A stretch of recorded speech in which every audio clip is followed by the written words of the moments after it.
Earnings season for corporate America has begun, and tonight investors got the first reading on quarterly numbers from one-time Dow component Alcoa.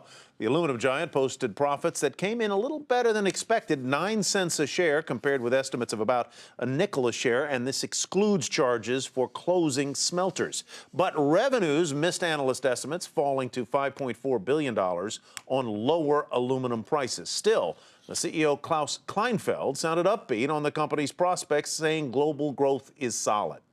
Alcoa shares did trade higher in the regular session and rose slightly in after-hours trading on those first quarter results. So now that Alcoa's numbers are in, what can investors expect as more reports start filing in? Thomson Reuters predicts overall earnings should be about 1% higher from last year. That's a lot lower than the 6.5% outlook at the start of the year. Others, like FactSet, are a lot gloomier, forecasting an actual decrease in profits. Dominic Chu has more. 4 times a year, publicly traded companies in America have to tell investors how much they sold and how much money they made.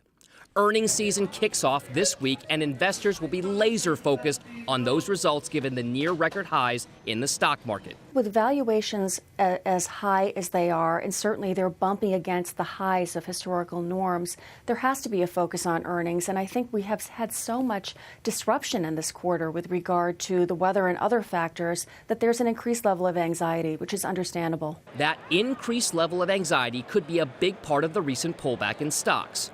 Wall Street experts are already reducing their expectations. First off, you should know that the bar has already been set very low when it comes to profit growth.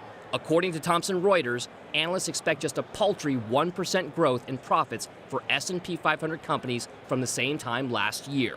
But there is a little reason for optimism. That same survey shows expectations for sales to grow by a slim 3%. That means that businesses are actually expanding and selling more product to customers. However, not all types of companies are expected to do well. Companies in the telecommunications services sector are forecast to show the best profit growth. Consumer discretionary stocks are also expected to do well this time around, while energy and financial stocks are expected to show profit drops. Of course, everyone's got their own view. Some like the prospects for the technology sector. We're seeing a very significant amount of earnings growth there. We also see tech companies have the highest level of cash on their balance sheets.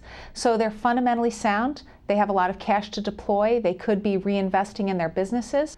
Whether you're bullish or bearish on the stock market, you'll definitely want to pay attention to all the earnings reports coming out. For Nightly Business Report, I'm Dominic Chu.